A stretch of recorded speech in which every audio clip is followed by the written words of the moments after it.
So for today's video ay nandito kami maliligo sa Losa Beach Resort na kung saan ay maliligo kami kasama ng aming mga beach dito sa Losa Beach Resort.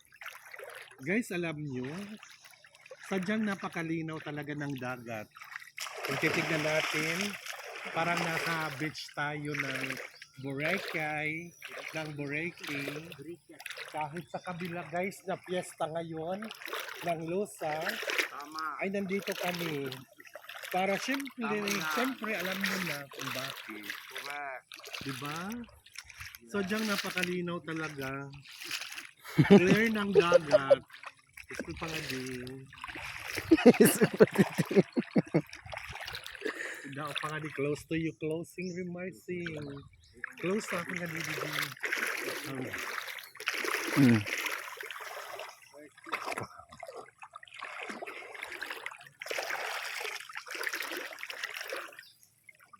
Ay po sanay. Balyena guys.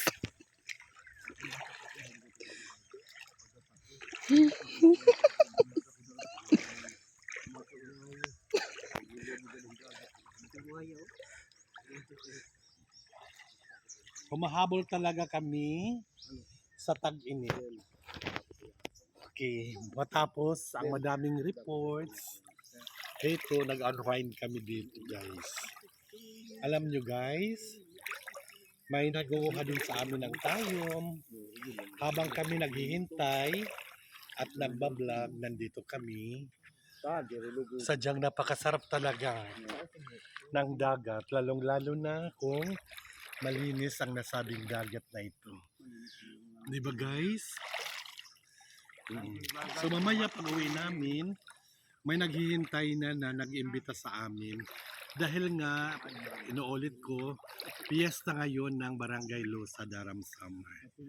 Kayo guys, sama na. Punta na rito. At nang matikman nyo ang malinis, tahimik at syempre pa malayo sa kabihasanan na beach. Diba? Sadyang napakasarap talaga guys dito. O diba? Kahit maganyan-ganyan ka, sarap. Hulo sa Pero naka-minutes eh. 2 minutes. Okay, tapos na 3. So hanggang sa muli guys. Dapat na nga di. Hanggang sa muli guys. Thank you very much guys. Thank you very much guys for watching this video. Bye-bye.